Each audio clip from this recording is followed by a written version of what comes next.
When Sophia received the call, her steak had only been touched by 2 bites. There's work at the company. I need to go deal with it. Go ahead. I cut a small piece of steak and put it in my mouth, tender and juicy, and I was quite satisfied. Sophia seemed surprised by my calmness, furrowing her brows.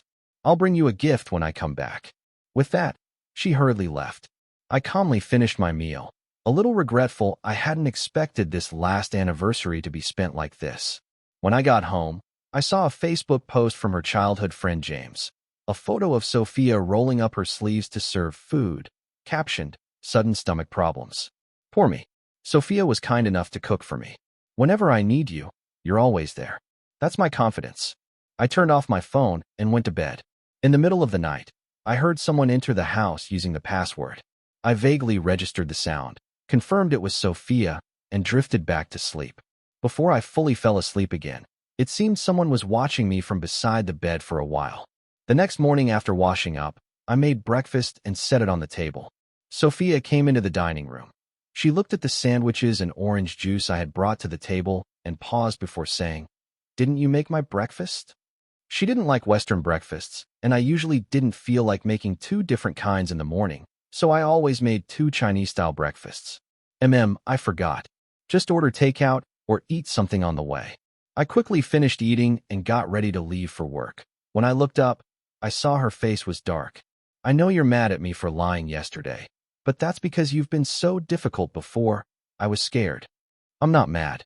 James' stomach problems flared up yesterday, and since he lives alone, I couldn't leave him.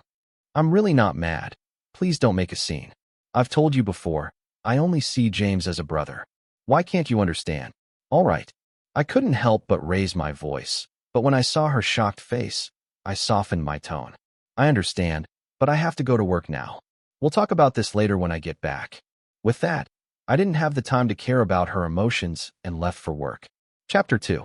At work, my boss called me into her office to persuade me again to reconsider the overseas assignment. "Michael," she said, "this is a great opportunity. The environment and safety over there are both excellent. Please think it over again." She had already tried to convince me last time, talking about salary, benefits, and career development, but I kept hesitating, always thinking about my relationship with Amelia. I just couldn't make up my mind. But now I raised my head and saw the slightly disappointed expression on my boss's face. "I've thought it over, boss. I'm willing to go." She was pleased, and the fact that I didn't let her down lifted a weight from my heart. After work, I had dinner outside. When I came back home, I was surprised to find Amelia was already back, a rarity. "You're late," she said calmly, handing me a box, an anniversary gift. I blinked, then took the box with a sheepish smile. "Thank you. I forgot to buy your gift. Can I make it up to you later?" Her expression darkened a little. "Michael, calm down and listen to me. I've told you many times before, James and I grew up together. It wasn't easy for him to come to the city on his own, and I promised his parents I'd take care of him.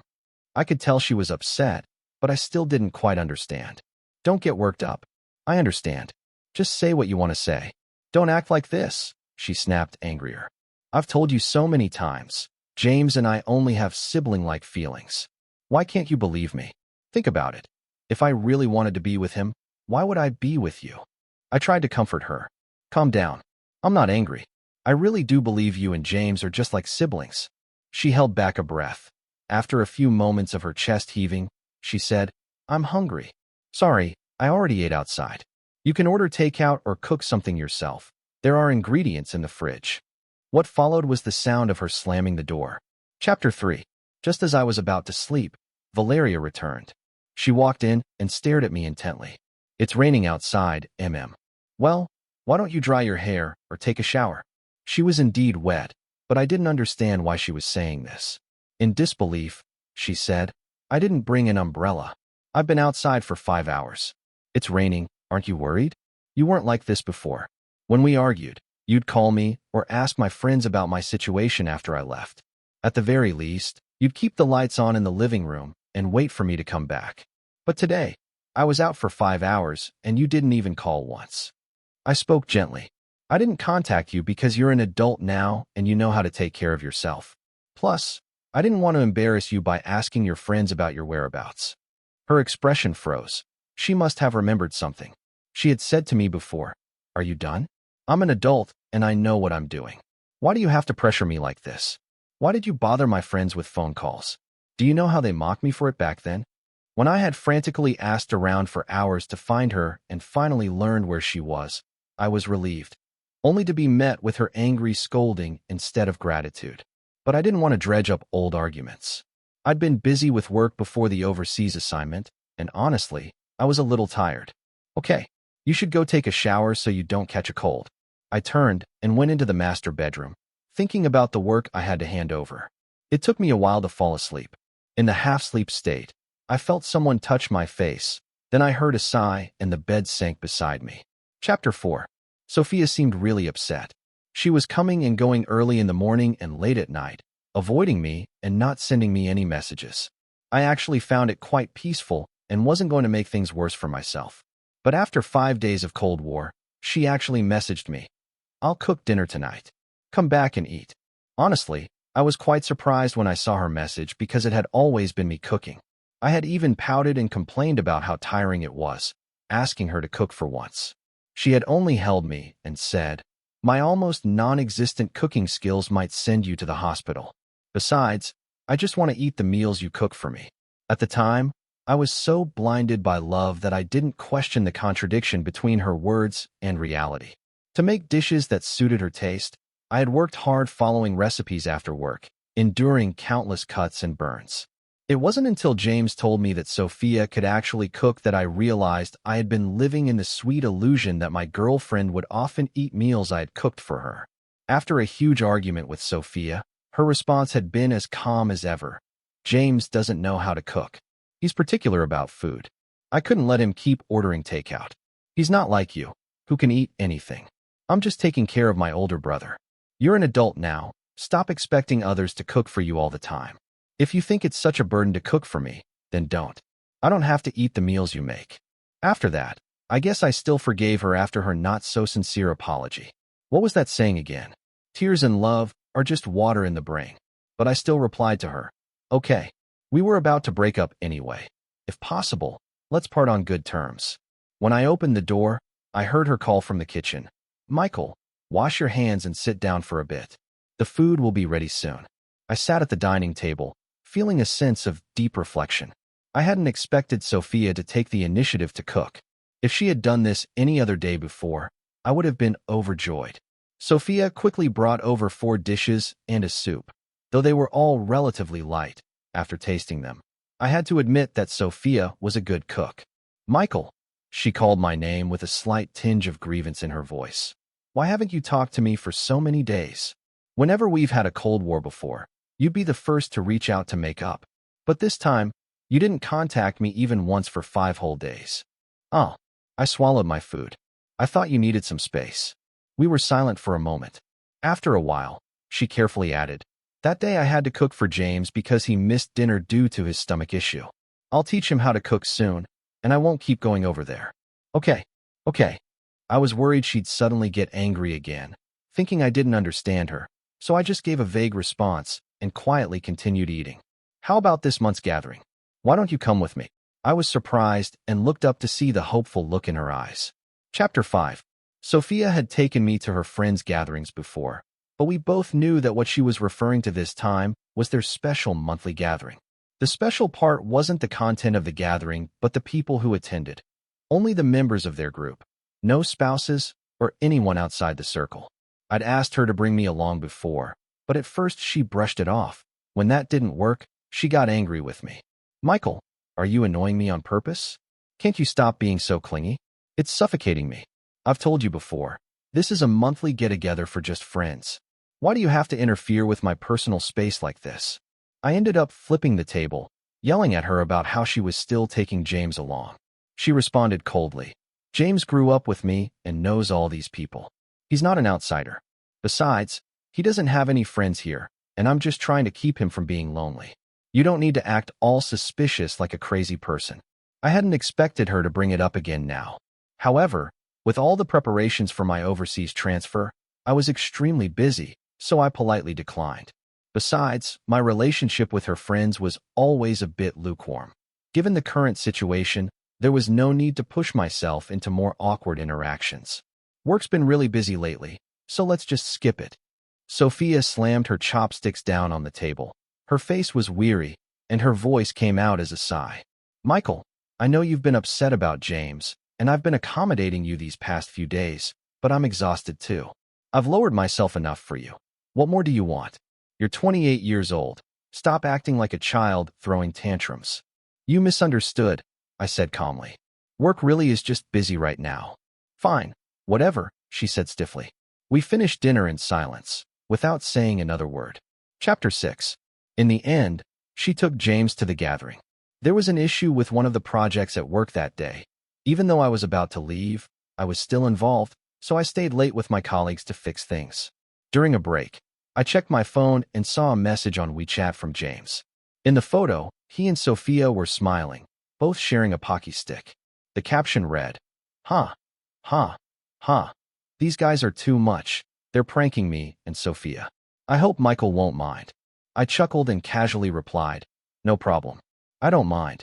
Then I muted my phone and got back to work. When I finished up, I saw that Sophia had called me several times and sent dozens of messages. It was just part of the game, punishment. I broke it off quickly. Our lips didn't touch. They were really far apart. Can you reply to me? Please, Michael. One of my colleagues called me over. We had planned to grab dinner at the new stir-fry place nearby after finishing work.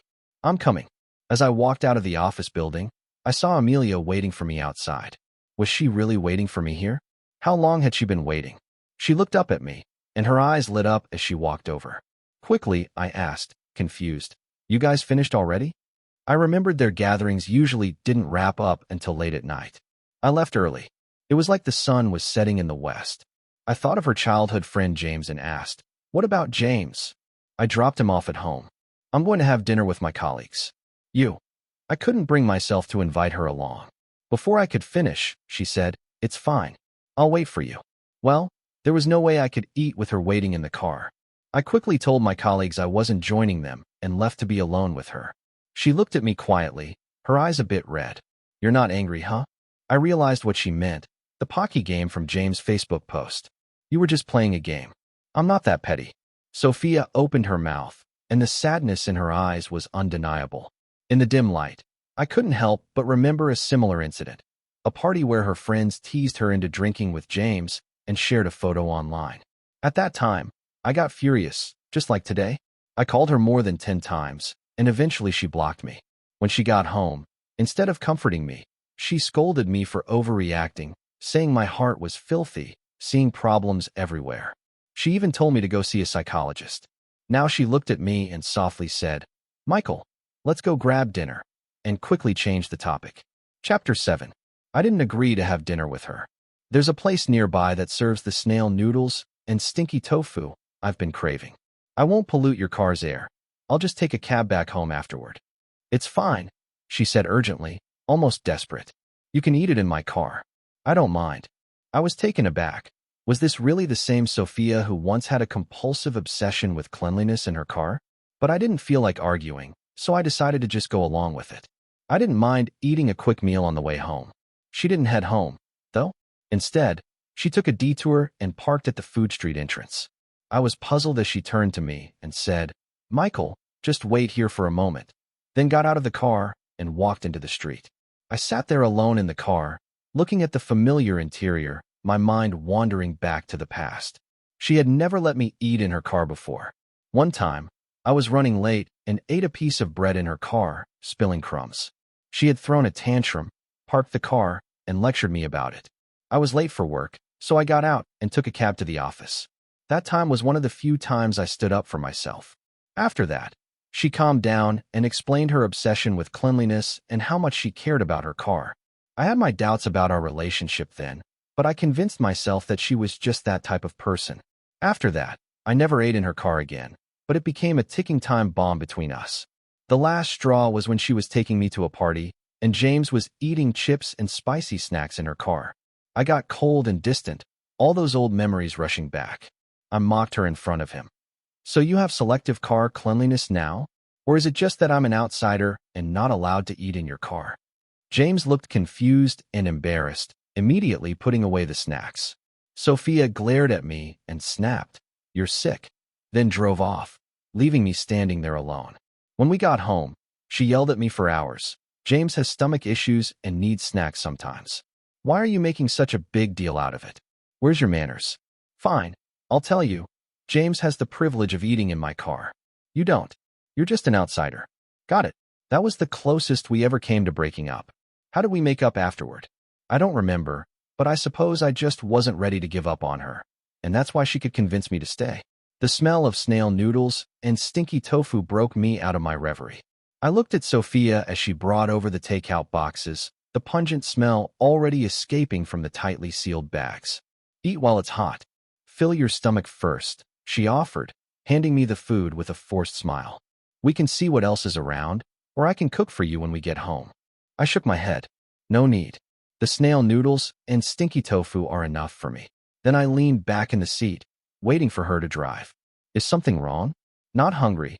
she asked with concern. I smiled faintly. "No, I'm just thinking about how inconvenient it will be for you to drive. If I eat here, I'll eat when I get home." "It's fine. We can park here," she insisted. "It'll get cold if you don't eat now." I was hungry enough to agree, so I started eating. Once I finished, I looked around for a trash can, but she had already started the car. "It's fine," she said. "Just leave the trash in the car. We'll throw it out when we get home." The drive was silent. At one point, I noticed her wanting to speak, but stopping herself, so I reminded her to focus on the road. She nodded and stayed quiet. Once we reached the apartment complex, I grabbed the trash bag to dispose of it. "Michael!"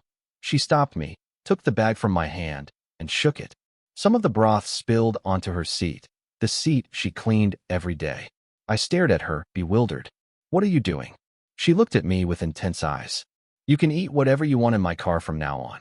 It doesn't matter if you spill or dirty anything. And from now on, you're the only one with that privilege. James won't have it." I honestly thought she was losing her mind. I stood there, stunned, and after a long pause, I simply said, "It's late. You should go rest." Chapter 8. When lying in bed, she crawled into my arms. "Michael, let's talk properly." I frowned, trying to find an excuse to push her away. At that moment, her phone rang. The screen lit up with the name James displayed. She held the phone frozen, hesitating. Seeing her conflicted expression, I couldn't help but laugh. "Go ahead and answer. Maybe it's urgent." She got up and answered the call. "James, what's up so late?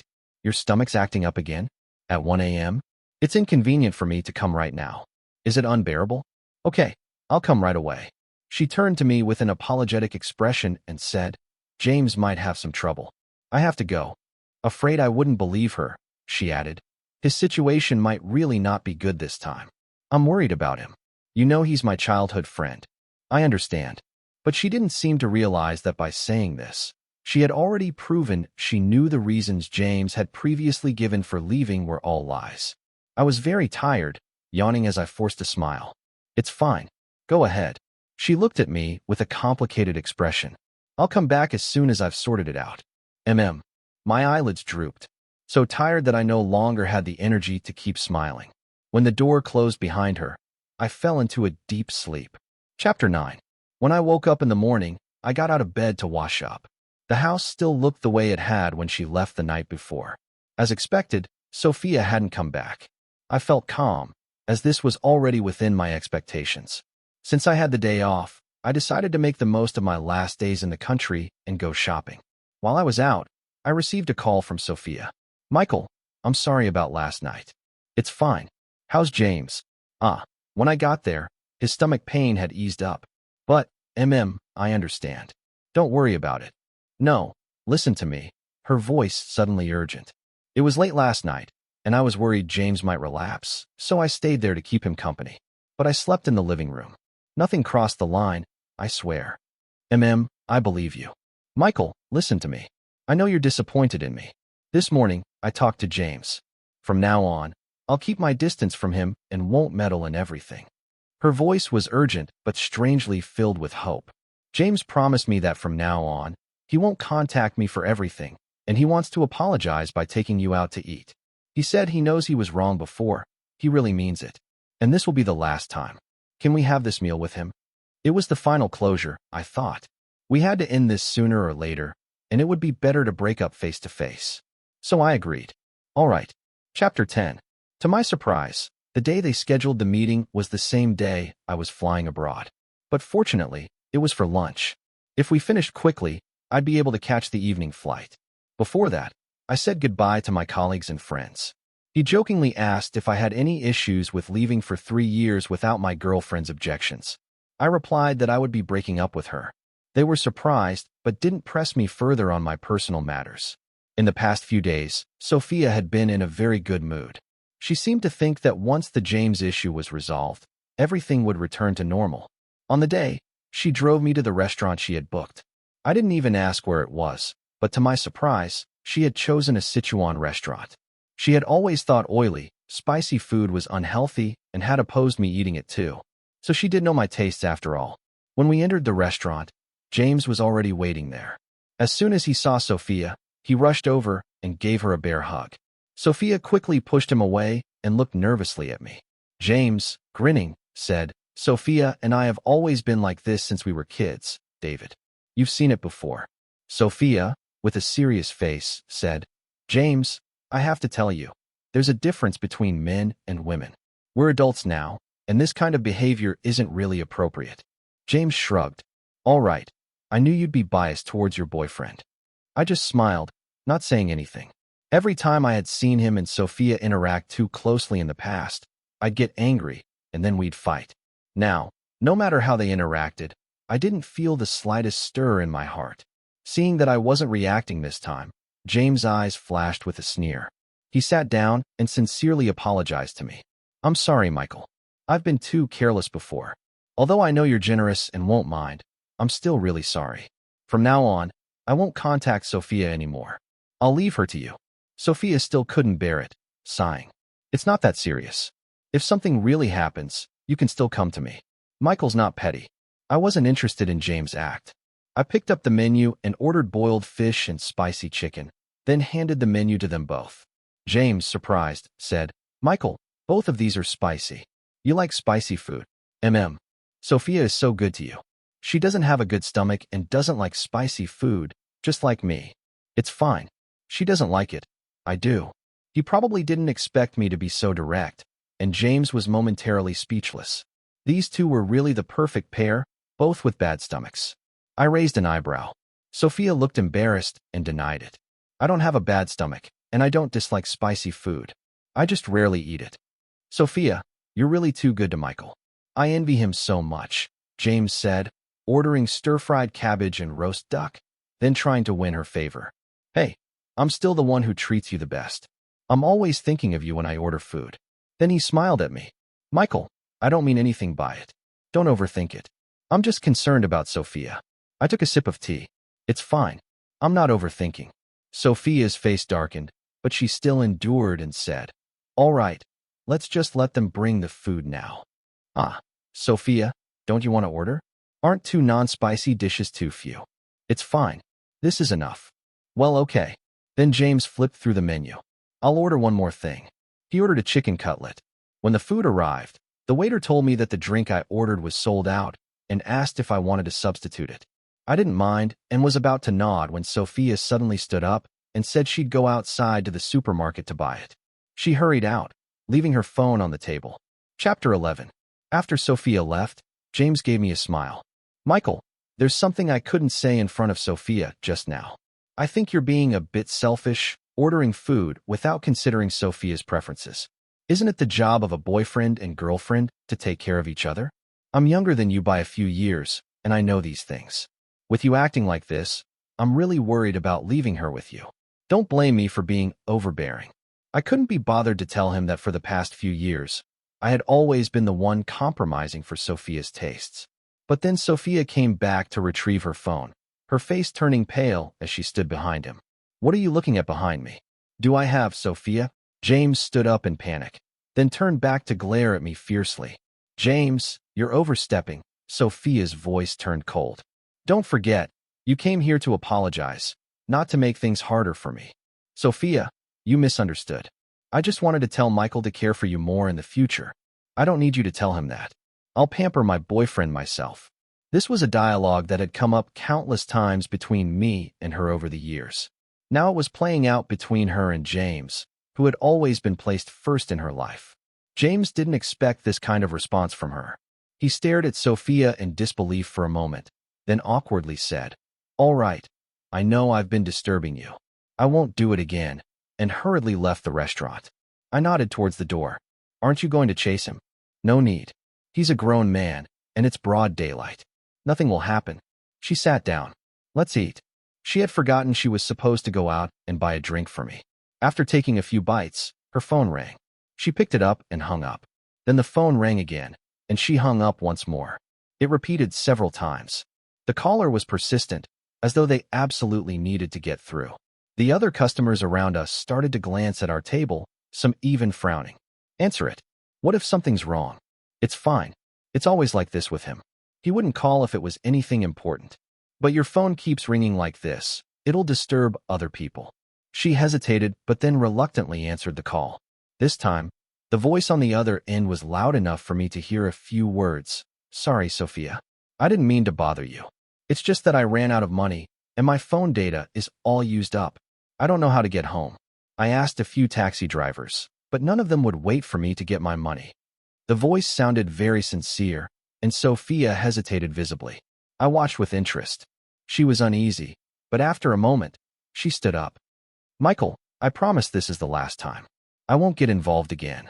She probably wanted to give me reassurance, so she leaned in to kiss me, but I avoided it. Seeing her wounded expression, I urged, "Go quickly. It'll be bad if something really happens." "Michael, wait for me. I'll be back as soon as I can." Without waiting for my response, she fled the restaurant, almost as if escaping. I was left alone with the dishes on the table, feeling a bit regretful that I had to waste the food. At the next table, a few young people, probably college students or just starting out in society, kept glancing at me uncertainly. I looked back at them with a questioning glance. One brave person finally spoke up. "Hey, bro, you really shouldn't trust that bad, your girlfriend." The others nodded in agreement. "Yeah, exactly." I laughed out loud, appreciating their concern. "Thanks for your kindness. I know what I need to do." Chapter 12. When I paid the bill, the waiter asked if I wanted to take the food to go. I shook my head. I needed to catch a flight soon. I went straight home, or rather, to Amelia's place, to grab the luggage I had already packed. To avoid her suspicion, I told her I was sorting out seasonal clothes and throwing out unnecessary items. During that time, she was shuttling between the office and James, only coming home late at night, so she hadn't noticed the changes around the house. But I wasn't entirely lying. When she returned, she would find I had taken all my personal belongings and cleared out any traces I didn't want to leave behind. I left the keys and the anniversary gift she had given me on the coffee table in the living room. I had been curious about what was inside, but since we were breaking up, there was no need to keep it. Besides, I had been too busy lately to reciprocate. Looking at the now somewhat empty living room, I softly said, "Goodbye, Sophia," then closed the door. When I went downstairs, the car I called had just arrived. I felt a mix of emotions. Ultimately, I hadn't found the chance to break up with her face-to-face. Chapter 13. I headed straight for the airport. While waiting for my flight, I sent Sophia a breakup message and blocked all contact with her and James. The moment I hit block, I felt a long-lost sense of relief, as if all the grievances bottled up over the years had finally escaped. My future suddenly seemed full of hope. After waiting nearly an hour, it was finally time to board. I turned to see Sophia running toward me, her usual composed demeanor gone. She panted for a moment, then grabbed my hand tightly, her voice trembling. I really did go back quickly. I didn't stay long. But when I returned to the restaurant, the waiter said you'd already paid and left. When I got home, all your things were gone. I called your friends and colleagues and found out you were flying to Sweden today. Her eyes filled with sorrow. Why didn't you tell me? I know you tried to mention the assignment before, but every time, there was something urgent with James. She understood, panicking. I won't get involved with James anymore. I'll block him, cut ties, never talk to him again. I shook my head. You can't do that. Yes, I can. He has parents and friends here too. He doesn't always need me. I smiled faintly. So he does have friends here, huh? Sophia opened her mouth but couldn't speak. After a few seconds, She said in a low, strained voice. Your birthday is in a week. I still remember. I wanted to apologize properly on your birthday, but I didn't expect you to leave so suddenly. Since I've decided to break up, there's no need to celebrate together, I said, pausing. Besides, I haven't really celebrated my birthday in the past few years. I had mentioned wanting her to spend my birthday with me before, but there was no point rehashing it now. I decided that once in Sweden, I'd finally celebrate for myself, making up for lost time. Hearing this, Sophia's eyes reddened, tears forming. I'll do whatever you want from now on. I'll cook, wait for you to come back, however long it takes. Give me one more chance. Don't end this so abruptly. She pleaded for a long time until the boarding announcement blared over the intercom. I sighed. All right, only if you can answer one question. Tell me a single holiday or anniversary we've spent together since James moved here. If you can, I'll stay. The light in her eyes faded, replaced by despair. She slowly released my hand, voice breaking. You'll never forgive me, will you? Let's part on good terms, I said. She trembled, pulling out a small box, the anniversary gift I'd left behind. At least take this. For my sake. I gently pushed her hand away. Sophia, don't cling to the past. Look forward. If you meet someone else in the future, don't make the same mistakes. She shook her head despairingly. There will never be someone like you again. The announcement urged boarding again. I nodded goodbye, turned, and walked toward the gate. Behind me, Sophia finally broke down in tears. I kept walking, not looking back. From then on, everything would be a new beginning.